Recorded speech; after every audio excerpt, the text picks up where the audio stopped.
మానసికమైన వైకల్యం ఏదైతే అర్జునుడికి కలిగిందో కృష్ణుడికి చెప్పుకుంటూ ఉన్నాడు. మామూలుగా బాధ కానీ దుఃఖం కానీ చెప్పుకుంటే కాస్త బరువు తీరుతుందట కదా. మామూలుగా అంటూ ఉంటారు, తనలో తానే పెట్టుకొని కుమిలిపోయి ఏమైపోతుందంటే వాళ్ళకి షేర్ చేసుకోకపోతే, పంచుకోకపోతే ఏమవుతుంది, ఇంకా లోడ్ పెరిగిపోతుంది. అవునా, డిప్రెషన్లోకి వెళ్ళిపోతుంటారు అలాంటి వాళ్ళు. అందుకే పెద్దలు చెప్పారు, కాస్త పంచుకుంటే అయినా తగ్గుతుంది అని, భారం చెప్పుకుంటే పోతుందట. అందుకే పూర్వం ఎవరైనా ఏమైనా చేసినా చేయకపోయినా, ఉపకారం చేసినా చేయకపోయినా ఊరికి చెప్పుకుంటుంటారు.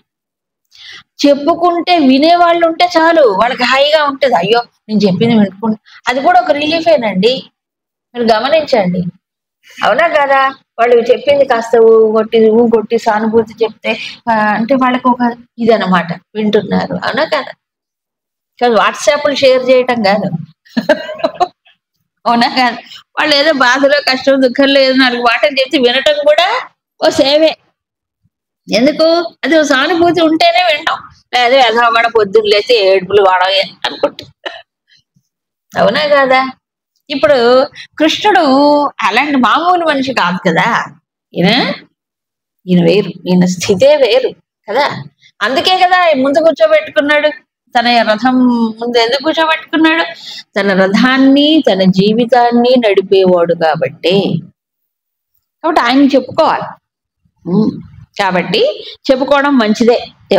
ఎవరికి చెప్పేది ఏదో కాస్త పెద్దలకు చెప్పుకుంటే, గొప్ప వాళ్ళకి చెప్పుకుంటే మంచి మార్గదర్శకం చేస్తారు. తనలో తాను కుమిలిపోతే ప్రయోజనం ఏముంది. సరే, ప్లస్ ఇక్కడ ఏంటంటే ఒక కంపల్లింగ్ సిచ్యుయేషన్, అంటే యుద్ధం చేసి తీరవని అలాంటి పరిస్థితి ఇది. కానీ అర్జునుడి మనస్సు ఏమో దానికి వ్యతిరేకంగా పోతోంది, ఆలోచనలని వ్యతిరేకంగా ఉన్నాయి. కాబట్టి లోపల ఒక ఇంటర్నల్ స్ట్రగుల్ ఉందన్నమాట. నిజంగా ఆలోచిస్తే, బుద్ధితో ఆలోచించినంతసేపు అర్జునుడు విజయం సాధించాలి, యుద్ధం చెయ్యాలి, వీడని చీల్చి చెండాడాలి అనే ఉన్నాడు. సడన్ గా ఏమైపోయింది, అకస్మాత్తుగా మానసికమైనటువంటి పరిస్థితి మారిపోయింది. ఎందుకు మారిపోయింది, యాటిట్యూడ్ మారింది. మనసు ఉన్న పట్టాన మారదు, దృష్టి మారితే మొత్తం మారిపోతుంది. ఇప్పుడు మారింది ఏమంటే అర్జునుడికి దృష్టి మారింది, బుద్ధి స్థాయిలోంచి చూడట్లేదు, పరిస్థితిని మనోస్థాయిలోంచి చూస్తున్నాడు. మనస్సులో ఏముంటాయండి, ఉద్రేకాలు, ఉద్వేగాలు, ఉద్విగ్నతలు ఉంటాయి. మనస్సు యొక్క కండిషనే అది ఎప్పుడు కూడా. సో మనోస్థాయిలో స్పందిస్తున్నాడు పరిస్థితి, అవునా కాదా. అలా జంతువులు కూడా మనసు ఉంటుంది, వాటికి కూడా అవి కూడా మానసికంగానే స్పందిస్తాయి. మనిషికి ఉన్న బుద్ధి వేరు, విచక్షణ, వివేకము కదా, న్యాయం అన్యాయం, ధర్మం అధర్మం నిర్ణయించేది బుద్ధి, మనసు నిర్ణయించలేదు. కాబట్టి అర్జునుడు ఏమయ్యింది ఇప్పుడు పరిస్థితి, అప్సైడ్ డౌన్ అంటే తెలుసు కదా, ఇలా ఉండాల్సింది ఇలా పోయిందో అందుకని ఇదంతా. సరే, ఇప్పుడు ఏమంటున్నాడు, విపరీతమైన శకునాలు కూడా కనిపించాయి. అంతేకాదు ఏమంటున్నాడంటే, అసలు మన ఆలోచనే తప్పు. ఎందుకని, వాళ్ళేమో పాండవులు, కౌరవులు ఎవరు, లోభోపహత చేత సహా, వాళ్ళకి రాజ్యలోభము చేత వాళ్ళ యొక్క మనస్సులు ఏమైపోయాయి, నాశనం అయ్యాయి. అంటే మంచి ఆలోచన లేకుండా పోయాయి, వాళ్ళ మనస్సులన్నీ దెబ్బతిన్నాయి. అందుకని వాళ్ళు దీనివల్ల ఏమిటి దోషం వస్తుంది యుద్ధం వల్ల అనేది చూడలేకపోతున్నారు. ఏమిటి దోషం, కులక్షయకృతం దోషం, మిత్రద్రోహేచ పాతం కదా. అంటే నమ్మిన వారిని, మిత్రులని వాళ్ళకి ద్రోహం చేస్తే పాపం వస్తుంది. కులక్షయానికి కారకులైన వాళ్ళు దోషమైనటువంటి వాళ్ళకి దోషం వస్తుంది. ఈ రెండు వాళ్ళ కళ్ళకు కనిపించట్లేదు, వాళ్ళ కళ్ళు మూసుకుపోయాయి. దేంతో, లోభముతో. ఈ కామక్రోధ లోభ మోహములని 6 ఉన్నాయి, అరిషడ్ వర్గములు. ఇందులో కామము గాని క్రోధము గాని అటాక్ లాగా వస్తుంది. అటాక్ అంటే తెలుసు కదా, అట్లా వచ్చి అట్లా అవుతుంది. ఏది, కామము గాని క్రోధము గాని. క్రోధం ఆవేశం అంటాడు, ఎంతసేపు ఉంటాడు ఆ క్రోధంలో, కాసేపు ఉంటాడు, మహా అయితే ఒక రోజు రెండు, తర్వాత తగ్గిపోతుంది నెమ్మదిగా. కామావేశమైనా అంతే మనిషికి అట్లా వస్తుంది. మళ్ళీ తర్వాత ఎప్పుడూ ఉంటే వాడు చచ్చిపోతాడు మనిషి. ఈ ఆవేశాలు, ఈ లోభం ఉంది చూసారు, కంటిన్యూస్ గా ఉంటుందట. అది వచ్చిపోయేది కాదు, ఎప్పుడూ ఉంటుంది లోభం. అందుకని లోభం ఉండేవాడికి ఈ కామక్రోధావేశాల కంటే ప్రమాదమైన పరిస్థితిలో ఉంటాడు. ఎప్పుడూ లోపమే. లోపం అంటే ఏంటి? ఉన్నదాంతో తృప్తి చెందుకుని ఇంకా కావాలి, ఇంకా కావాలి, ఇంకా కావాలి, ఇంకా. ఇప్పుడు నిజంగా దుర్యోధనుడికి యుద్ధం చేయవలసిన అవసరమే లేదండి. వాడు అర్ధరాజ్యం వాళ్ళకి ఇస్తే హాయిగా ఉండొచ్చు. ఇద్దరు కూడా రెండు పక్షాలు వాడు ఇవ్వాలి. వాళ్ళది కూడా నాకే కావాలి, నాది నాకు, వాళ్ళది కూడా నాకే. అవునా కదా? ఇది కదా సమస్యకు కారణం. వాళ్ళకి అది ఉంది కాబట్టి వాళ్ళు ఈ యుద్ధం చేస్తే ఇంత కులక్షయం జరుగుతోంది, మనకు దోషం వస్తుంది, అంతేకాదు పాపం వస్తుంది అనేది తెలియట్లేదు పాపం వాళ్ళకి. ఏం చేస్తాం? అందుకని మరి మనం ఏం చెయ్యాలి? ఈ పాపమును నివారించాలి. ఈ పాపం కృత్యం జరగకుండా చెయ్యాలి మనం. మనకు తెలుసు కదా ఇది దోషమని, ఇది పాపమని. మనం ఎరిగిన వాళ్ళం కదా, మనకి విచక్షణ వివేకము కాస్త ఉంది కదా. మనమైనా ఈ పాపము నుంచి నివారణ చెయ్యాలి కదా. నివారణ చేయాలంటే ఏం చేయాలి? ఇప్పుడు మనం యుద్ధము చేయకూడదు. అది ఇప్పుడు ఆయన చెప్పబోయేది. ఇంకా ఏమంటున్నాడంటే, ఇది కేవలము వ్యక్తికి పాపము రావటమే కాదు, ఈ యుద్ధం చేయటం వల్ల సమాజం యావత్తు భవిష్యత్తులో రిపేర్ చేయడానికి వీల్లేనంతగా నాశనం అయిపోతుంది. మళ్ళీ ఎవరు బాగు చేయలేనంతగా సమాజం పరిస్థితులు కూడా మారిపోతాయి. ఎలాగూ? ఆయన గొప్ప భవిష్యత్ దార్శనికుడు లాగా, ఒక విజనరీ లాగా చెప్తున్నాడు. ఇవన్నీ వింటే మనకి ఇప్పటి కాల పరిస్థితులు గమనిస్తే నిజమే అనిపిస్తుంది. కానీ ఒకవేళ ఆ యుద్ధమే జరగకపోతే ఎలా ఉండేది అని మనం ఊహించలేము. సపోజ్ అర్జునుడి యొక్క సిద్ధాంతం కరెక్ట్ అని అనుకుని ఒకవేళ యుద్ధం ఆగిపోయింది అనుకోండి, కౌరవులతో యుద్ధమే జరగలేదు, వాళ్ళు అలాగే ఉన్నారు, పెట్టిరిగిపోతూనే ఉంటారు. అప్పుడు ఎలా ఊహించగలమా? ఊహించలేము. అవునా? అందుకని ఏ సమయంలో ఏది చెయ్యాలో అది చెయ్యాలి. కలుపు బాగా పెరిగిందండి. కలుపు బాగా పెరిగిన తర్వాత ఇంకా చూస్తూ కూర్చుంటే అసలు మొత్తం పూల మొక్కలు పళ్ళ మొక్కలు పూర్తిగా నాశనం అయిపోవు. కాబట్టి పెరిగినప్పుడు, అధర్మం పెరిగినప్పుడు ఏం చేయాలి? దానికి అంతే, శిక్ష విధించాల్సిందే. అందుకని అర్జునుడికి అది తెలియట్లే. ఏమంటున్నాడు? ఈ కులధర్మాలు గనక నశించిపోతే, ఇది నేను పెట్టింది కాదు, సనాతన, ఎప్పటి నుంచో వస్తుంది కులధర్మాలన్నీ కూడా. కులము నశిస్తే కులధర్మాలు నశిస్తాయి, కులధర్మాలు నశిస్తే అధర్మం పోతుంది, అధర్మం పెరిగిపోతుంది. ధర్మం నశిస్తే అధర్మం పెరుగుతుంది కదా అని అర్థం. దాని గురించి చాలా చెప్తారు. ఎవరైతే ఈ కుల ధర్మాలు నశింపచేస్తాడో ఆ దోషం వల్ల ఏమవుతుంది? వాళ్ళు వర్ణ సంకరానికి కారకులవుతారు. ఆనాడు సొసైటీలో వర్ణ వ్యవస్థ ఖచ్చితంగా పాటించబడేది కాబట్టి వర్ణ సంకరానికి వీళ్ళు కారకులవుతారు. కుల ధర్మాలు పోతాయి, జాతి ధర్మాలు పోతాయి. కుల ధర్మం, జాతి ధర్మం అని రెండు చెప్పాడు ఇక్కడ ఆయన. తర్వాత ఇంకా ఏమంటాడంటే, ఈ విషయాన్ని మనం చెప్పుకోవాలి, చదువుకోవాలి కదా. 42వ శ్లోకం చదువుకుందాం. సంకరో నరకాయైవ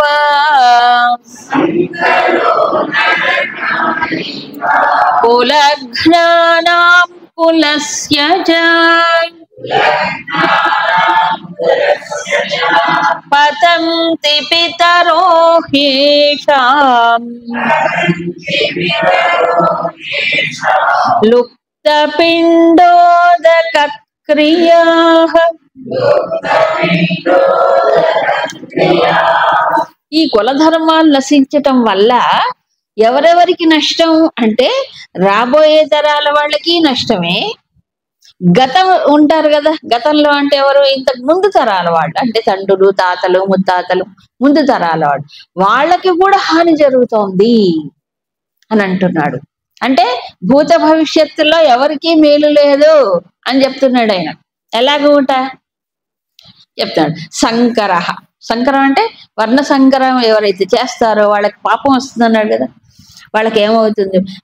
కులఘ్నానాం కులస్యచ, ఈ కులమును చెడిపినటువంటి వాడు, వర్ణ సంకరానికి కారకుడైన వాడు ఏమవుతుంది? నరకాయ ఏవా, ఏమవుతుంది? వాళ్ళకి నరకమే ప్రాప్తిస్తుంది. ఎప్పుడైతే వీడు నరకంలో పడ్డాడో, వీడు ముందు తరాల వారు తండ్రులు తాతలు ముత్తాతలకి వాడు నరకంలో పడిన వాడు పితృకర్మలు చెయ్యలేడు. అవునా? ధార్మికమైనవి వైదికమైనవి పుణ్యకర్మలు ఆచరించాలన్నా భూలోకవాసుడై ఉండాలి వాడు. భూలోకంలోనే పుణ్యమైన పాపమైన అదైన మనుష్యుడై పుట్టాలి.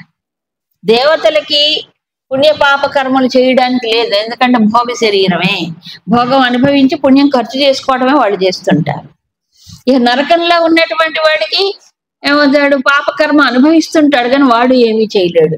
నరకంలో పడిన వాడు పుణ్యం చేయగలడా? చేయలేడు. మరి ఎక్కడ చెయ్యాలి? ఇక్కడే. అందుకే దీన్ని కర్మభూమి అని చెప్పలే. కర్మభూమి అదని భారతదేశమే కర్మభూమి. ఇక్కడే ఈ లెక్కలన్నీ ఉంటాయి, పుణ్యం పాపం భూత భవిష్యత్తు. మిగతా ఎక్కడా కూడా ఈ లెక్కలు ఉండవు.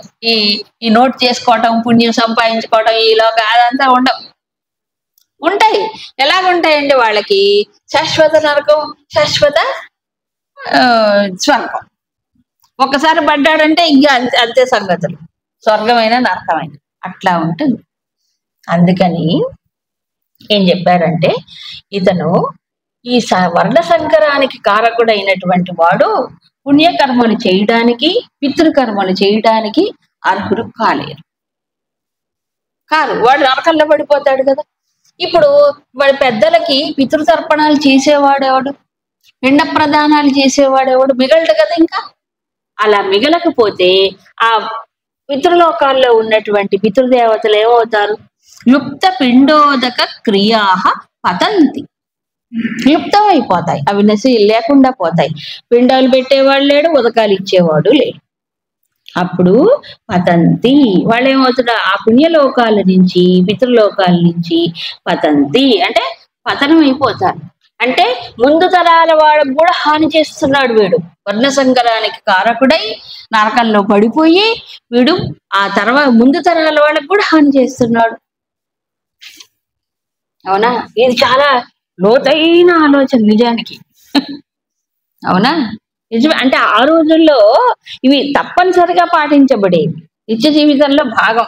మీరు తైత్రీయోపనిషత్తు చదివితే తెలుస్తుంది. ఇవన్నీ కూడా 9వ అనువాకంలో ఉంటాయి. మొదటి శిక్షావళిలో చెప్తారు ఏమిటి భారతీయ ధార్మిక జీవనం ఎలా ఉండాలనేది ఒక మెసేజ్ లాగా. అంటే ఋషి గురుకులంలో చదువుకొని విద్యాభ్యాసం పూర్తి చేసుకుని వెళ్ళేటప్పుడు ఎసెన్స్ ఆఫ్ ద హిందూ ధర్మ ఒక రకంగా చెప్పాలంటే తైత్రీయోపనిషత్తులో ఒక కాన్వకేషన్ అడ్రస్ అంటారు, స్నాతక ఉపన్యాసం. ఆ ఋషి దాంట్లో మొత్తం పాయింట్స్ అన్ని ఇస్తాడు, ఒక 7 8 ఆ రకంగా ఉంటాయి. దాంట్లో ముందు తరాల వాళ్ళకి రాబోయే తరాల వాళ్ళకి ఇప్పుడున్నటువంటి వాడు ఒక వారధిలాగా ఉండాలట. వారధి అంటే ఏంటి? ఆ గట్టు ఈ గట్టు కలిపేదే వారధి. ఇప్పుడు నేనున్నాను, నా ముందు తరాల వాళ్ళు నా రాబోయే తరాల వాడికి మధ్యలో ఉండి ఏం చేయాలి?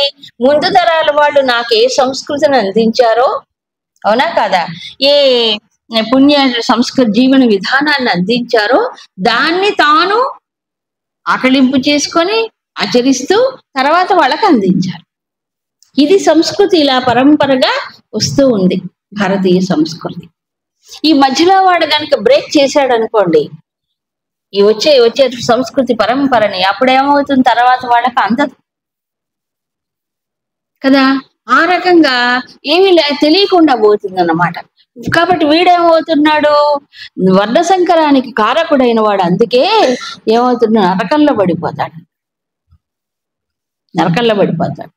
నరకంలో పడిన వాడు వాడే నరకంలో పడితే ఆ తర్వాత వాళ్ళు ఏం చేయగలరు? మరి ముందు తరాల వాళ్ళకి పితృతర్పణాలు ఇచ్చేవాడే లేడు. అప్పుడు వాళ్ళు ఏమవుతారు? వాళ్ళు కూడా పాపం ఏమిటో అన్నము నీళ్లు లేక మనం ఎలా మాడిపోతామో మరమలా, అక్కడ పితృలోకంలో ఉదకం, తర్వాత పిండం. ఇవన్నీ ఈ రోజుల్లో వాళ్ళకి అర్థరహితంగా అనిపిస్తాయండి. ఆ రోజులు శ్రద్ధతో పాటించేవాళ్ళు కాబట్టి దాని విలువ, దాని యొక్క గొప్పతనం తెలుస్తుంది. ఆ లింక్ ఏమిటో వాళ్ళకి అర్థం అవుతుంది.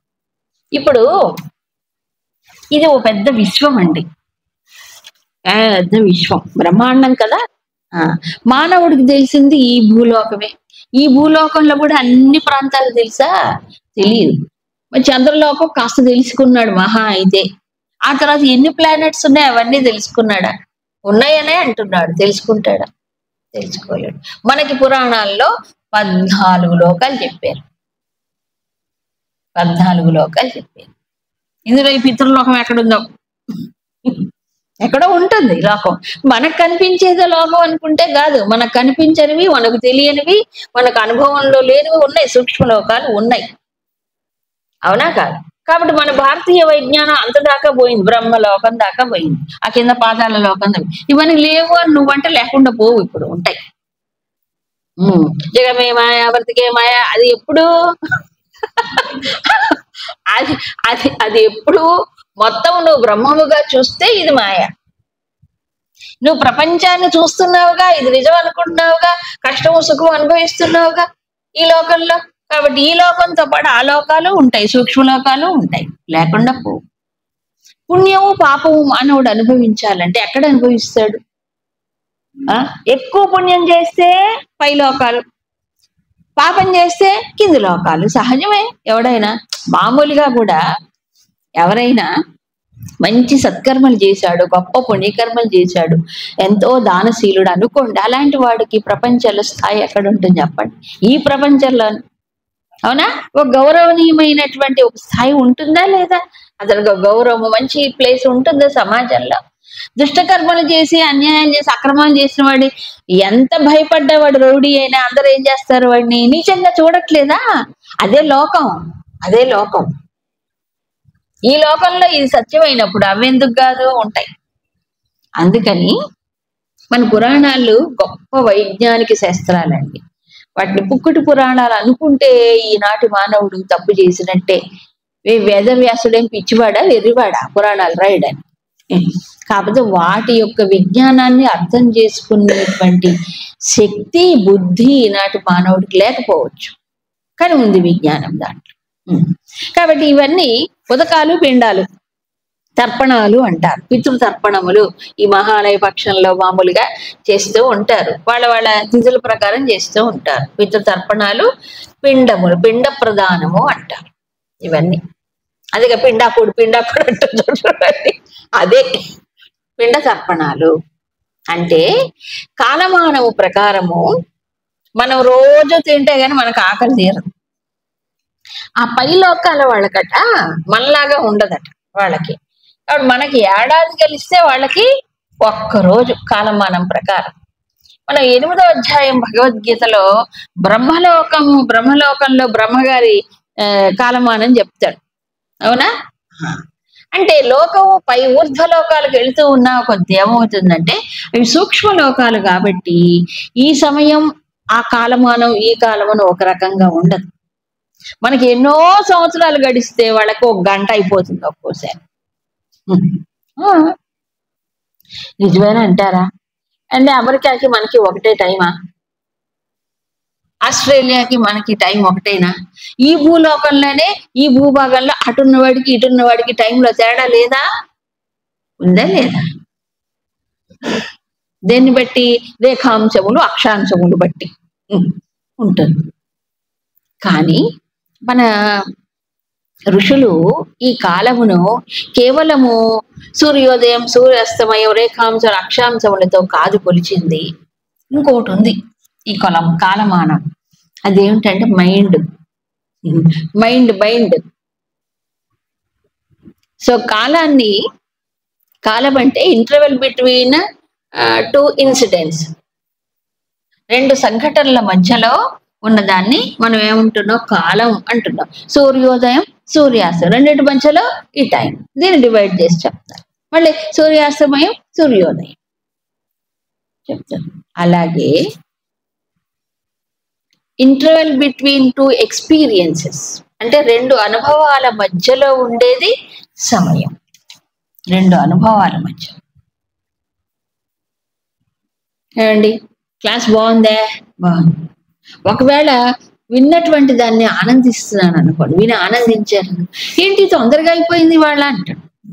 ఎప్పుడు బాగుండే చాలా అటెంటివ్ గా విని గ్రహిస్తే ఆనందం వస్తుంది కదా, అప్పుడు తొందరగా అయిపోయినట్లు అనిపిస్తుంది.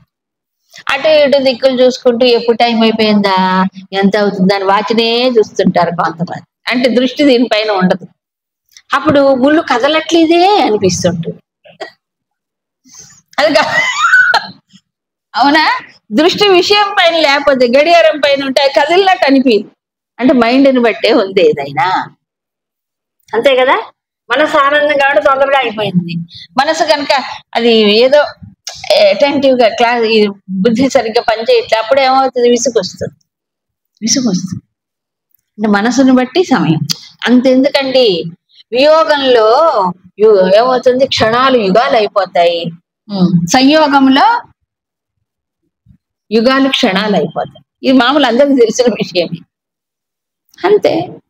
అట్లాగే ఆ లోకాలని బట్టి ఉంటాయి. అందుకని మనకి ఒక ఏడాది కలిస్తే పితృలోకంలో ఒక్కరోజు. అందుకని మనం ఏడాదికి ఒకసారి పెడితే చాలు, వాళ్ళకి అందుతుంది. ఏమిటి? పిండాలు ఉదకాలు. ఏమంటే ఇక్కడ ఏదో పిండం పెట్టేసి చేస్తే అక్కడికి ఎట్లా పోతుందండి. ఇప్పుడు అంతా యాంత్రికమైన ఇది కాబట్టి అలా అనిపిస్తుంది. ఏమండి ఇక్కడ ఏమంటే చిన్మయ గీతాశ్రమం, రేణుగుంట, యలమణ్యం విలేజ్ ఎంత దూరం. ఇప్పుడు ఈ ఆన్లైన్ లో వినేవాళ్ళు ఏం చేస్తున్నారు? విజయవాడ, గుంటూరు, ఎక్కడ హైదరాబాద్, ఎక్కడెక్కడో వింటున్నారా లేదా? ఎలా వింటున్నారు? డైరెక్ట్ గా వినగలుగుతున్నారా? ఏదో ఒక మీడియం అనేది ఉందా లేదా? యాంత్రికమైనటువంటి మాధ్యమం ద్వారా వింటున్నారు. ఒక మాధ్యమం ఉంది కదా. అలాగే మంత్రం, తంత్రం పూర్వం ఉండింది. మంత్రం అనే మాధ్యమము ద్వారా వాళ్ళకి వెళ్ళిపోతాయి. ఆ మంత్రం చెప్పి ఆ క్రియ చేసేటప్పుడు అది శ్రద్ధగా చేస్తే వాళ్ళకు అందుతుంది. శ్రద్ధ ప్రధానం ఇందులో. మంత్రం చదివినా క్రియ చేసినా శ్రద్ధ ప్రధానం. దేవతలకైనా పితృదేవతలకైనా. శ్రద్ధ లేకుండా చెబితే, మనసు లేకుండా చేస్తే దేవతలకు పోదు, పితృదేవతలకు పోదు. అందుకే శ్రాద్ధం అంటే ఏంటి? మా వాళ్ళు ఉన్నారు ఆ పైన, ఎక్కడో లోకంలో ఉన్నారు కదా, ఏదో చోట, కాబట్టి వాళ్ళకి ఇది అందాలి అనే శ్రద్ధతో చెయ్యాలి. అప్పుడు అందుతుంది. సో ఇది ఒక రీజన్. అందుకని అర్జునుడు అవన్నీ బాగా ఆచరించిన వాడు కాబట్టి ఆయన అంటున్నాడు ఏమని? ఈ వర్ణ సంకరానికి కారకులైన వాడు నరకంలో పడిపోతే వీడికి మళ్ళీ ఈ మానవ లోకం రాడు. కాబట్టి ఈ సంతతి ఉంటూ తన వంశాన్ని నిలబెట్టేవాడు కాకుండా అయిపోతాడు. వంశం విచ్ఛేదం అయిపోతుంది. అప్పుడు ఎవరు పెడతారు? పెద్దలకి పిండాలు, తర్పణాలు. కాబట్టి వాళ్ళు కూడా పతంతి అయిపోతాడు. తర్వాత ఈ వరుసగా చెప్తున్నాడు. ఇందులో ఈ కుల ధర్మాలు, జాతి ధర్మములు అంటూ స్పెసిఫై చేశాడు అర్జునుడు 2-3 సార్లు. ఇదే కులధర్మం, జాతి ధర్మం. ఏమిటి కులధర్మం? ధర్మం అనేది మామూలుగా ఒకటి చెప్పాడు. ధర్మం అంటే ఏంటి? నిలబెట్టేది ధర్మం. దేన్ని? ఒక వస్తువుని గాని, ఒక వ్యక్తిని గాని, ఒక సమాజమును గాని, ప్రపంచాన్ని గాని ఏదైతే ఆధారంగా ఉందో ధర్మం. ఒక వస్తువుగా ఉండడానికి కొన్ని లక్షణాలు ఉండాలి. అవునా? ప్రతి వస్తువుకు ఒక లక్షణం ఉంటుంది.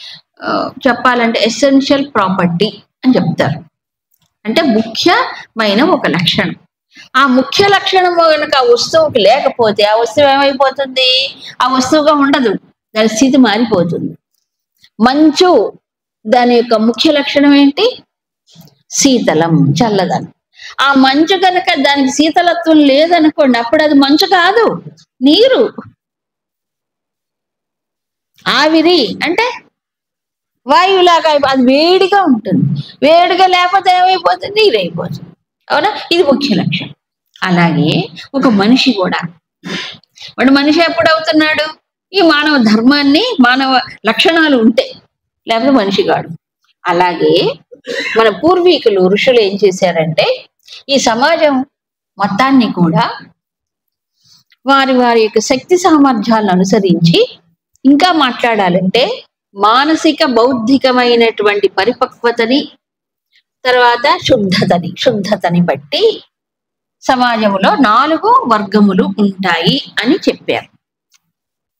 దీనికి 4వ అధ్యాయం దగ్గరకు వచ్చేటప్పటికి శ్రీకృష్ణుడు తానే సమాధానం చెప్తాడు.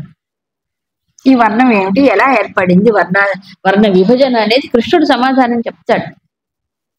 అందుకని ఒక రకంగా గురుదేవులు ఎంత చక్కగా చెప్తారంటే ఈ వర్ణ ధర్మం ఎందుకు చేశారు పెద్దలు, ఋషులు భగవంతుడు చేసిందే, ఋషులు దాన్ని ఆచరింప చేశారు. ఏమిటి, ఎందుకు చేశారు అంటే సమాజంలో మ్యాన్ పవర్ అనేది ఒకటి ఉంటుంది కదా, మనుషులకు ఉండేటువంటి శక్తి సామర్థ్యం. ఆ శక్తి సామర్థ్యాలు కొంతమంది శారీరక స్థాయిలో ఎక్కువ శక్తివంతులైతే, మరికొంతమంది బుద్ధి స్థాయిలో సంచితమైనటువంటి ఆలోచనతో నిలబడగలిగిన వాడు కొంతమంది అయితే, ఎమోషనల్ స్టాండర్డ్ అంటే మానసికమైన స్థాయిలో కొంతమంది ఉంటారు. సమాజంలో ఇది మామూలే. అద్దెని బట్టి, లోపల సంస్కారాన్ని బట్టే ఉంటుంది, అవునా? కాబట్టి వాళ్ళ యొక్క కెపాసిటీని బట్టి, శక్తి సామర్థ్యాలను బట్టి, లోపల ప్రేరణలు కూడా సంస్కారాలను బట్టి వస్తూ ఉంటాయి. సో దీన్ని బట్టి 4 వర్ణములు చెప్పారు, బ్రహ్మ, క్షత్రియ, వైశ్య, శూద్ర. దీన్ని పిక్చరైజ్ చేశాడు పురుష సూక్తంలో. దానికి కూడా పెద్ద వాగ్వివాదాలు, పెద్ద ఉద్యమాలు, ఇవన్నీ అర్థం తెలియనప్పుడు అలాగే అనిపిస్తాయి, అవునా? ఏమన్నారు, ఎవరైతే సమాజంలో ఇంటలెక్చువల్ లెవెల్లో ఉండి, అంటే బుద్ధి స్థాయిలో ఉండి, బుద్ధి సునిశ్చితమై సూక్ష్మమై, మనకి మహాత్ములు, మన కల్చర్, మనకి సంస్కృతికి ఆధారమైన శాస్త్రాలను చదవాలని ఆసక్తి కలిగి వేదాలను చదివి వేదాధ్యయనం చేస్తూ ఆ సంస్కృతిని నిలబెట్టేటువంటి వాళ్ళు ఎవరు ఆ ఇంట్రెస్ట్ ఉండద్దు. వాళ్ళందరికీ నేర్పించినా వస్తుందే? ఒకవేళ వాళ్ళతో పోటీగా నేర్చుకున్న వైదిక ధర్మాన్ని పాటించొద్దా, నిలబెట్టద్దా, అది నేర్చుకోవద్దా? అందుకని ఏంటంటే అందరికీ అన్ని సాధ్యం కాదు, ఇది ఒప్పుకోవాలి, ఒప్పుకోవాలి. కాబట్టి ఇదిగో మీకు ఈ చెయ్యి, మనకి ఇప్పుడు ఈనాటి ఉద్యోగాల్లాగా అనుకోండి, ఉద్యోగానికి ఒక అర్హతలు అంటూ పెట్టారా లేదా? ఒక ఇంజనీరు, అతను అది చదువుకున్నాడు, ఆ దాంట్లో కొంత ఏదో నేర్చుకున్నాడు కాబట్టి ఇంజనీర్కి ఏం ఉద్యోగం ఇస్తాడండి? పోవయ్య హాస్పిటల్లో పనిచేయంటాడు ఎవరు? డాక్టర్ చదువుకున్నాడు, ఎక్కడ పని చేయాలి అతను? బ్రిడ్జిలు ఇవి కట్టాలా? కాదు కదా. అతని ఎలిజిబిలిటీని బట్టి, కెపాసిటీని బట్టి మనం నిర్ణయం చేస్తున్నాం. ఆ రోజుల్లో ఈ పై చదువులు కాదు, ఆ రోజుల్లో సంస్కారం అనేది చూసేవాడు. సంస్కారం అనేది వర్ణధర్మం పాటించబడినప్పుడు ఆ వర్ణంలో పుట్టిన వాడికి ఆ సంస్కారాలే వస్తాయి సహజంగా. ఇప్పుడు ఆ సమాజాన్ని చూడకండి, వర్ణ సంకరం ఎప్పుడో జరిగిపోయింది అప్పటి సమాజం. సో అందుకని వర్ణ ధర్మాలు అనేవి చక్కగా పాటిస్తూ ఉన్నంతసేపు సమాజంలో మ్యాన్ పవర్ ఈక్వల్ గా డివైడ్ అయ్యేది. అందులో కన్ఫ్యూజన్ అనేది లేదు. ఎందుకని, నువ్వు ఈ వర్ణంలో పుట్టావు, వీడికి సంస్కారాలు ఉంటాయి, వాడు ఆ పనే చెయ్యాలి, ఇంకో పని చేయకూడదు. ఆ రోజుల్లో ఇప్పుడు బ్రాహ్మణుడిగా పుట్టాడు అనుకోండి, బ్రాహ్మణుడు పుట్టి వాడు ఏమిటి ఇల్లు కట్టకూడదు, మేస్త్రి పని చేయకూడదు, పరిపాలన చేయకూడదు. మరి ఏం చేయాలి? వేదాలు చదువుకోవాలి, అధ్యయనం చేయాలి, యజ్ఞాలు చేయాలి, హోమాలు చేయాలి, ఇలాంటివన్నీ సమాజానికి ఏదైతే ఒక మార్గదర్శకంగా అవే చెయ్యాలి. ఈవెన్ మహారాజులు కూడా ఇలాంటి బ్రాహ్మణోత్తముల దగ్గరికి వెళ్ళి పాదాల దగ్గర కూర్చొని నమస్కారం చేసి అడిగి తెలుసుకునేవాళ్ళు. ఆ రోజుల్లో వాళ్ళ ఆ స్టాండర్డ్స్ మెయింటైన్ చేశారు కాబట్టి. అలాగే క్షత్రధర్మం, రజస్సు ఉంటుంది కాబట్టి ఏం చేశారు, వాళ్ళని ఇక పరిపాలన చేయి, అవసరమైతే దేశం కోసం యుద్ధం చేయి, ప్రాణత్యాగమైన చెయ్యి. ఇప్పుడు అర్జునుడు అదే వస్తుంది. రక్షణ, దేశ రక్షణ, పరిపాలన గురుతరమైన బాధ్యత, మీరు చెయ్యండి అన్నారు. అలాగే వైశ్యవర్గం సంపద పైన సహజంగా వాళ్ళకి ఎక్కువ ఇష్టం ఉంటుంది. సంపద పెంచుకోవాలి, నువ్వు పెంచుకోరా సమాజంలో కూడా పెంచు, అందుకని పశుపోషణ, వర్తకం, వాణిజ్యం పెట్టారు. ఇక శూద్ర వర్గం అంటే వాళ్ళకి శారీరకమైన శక్తి బలం ఎక్కువగా ఉంటుంది కాబట్టి ఆలోచన శక్తి తక్కువ ఉంటుంది. అందుకని ఆలోచించే పని చెప్పరు, ఇది కష్టం, అందుకని నీ శ్రమని సమాజానికి ఉపయోగించు, తప్పేముంది. అండ్ మ్యాన్ పవర్ ని అది ఇంటలెక్చువలా, ఎమోషనలా, లేకపోతే ఫిజికలా, దీన్ని బట్టి ఇదిగో ఈ పనులు చేయండి అన్న అది జరిగినన్ని రోజులు సమాజంలో ఏ కన్ఫ్యూజన్ లేదు. ఎవడు ఏ పని చేయాలో పుట్టగానే నిర్ణయించబడిపోతుంది. పోటీలు లేవు, కాంపిటీషన్ లేదు, స్పర్ధలు లేవు. ఇప్పుడు అన్ని వ్యవస్థలలో మ్యాన్ పవర్ తగ్గిపోయింది అంటున్నారు. నిజంగా మ్యాన్ పవర్ తగ్గిపోయిందా? మనుషులేమో లెక్కలేనని మనుషులు ఉన్నారు. ఎందుకు తగ్గిపోయింది మ్యాన్ పవర్? ఎవరు ఏ పని చేయాలో ఆ పని చేయట్లేదు. అవునా కాదా?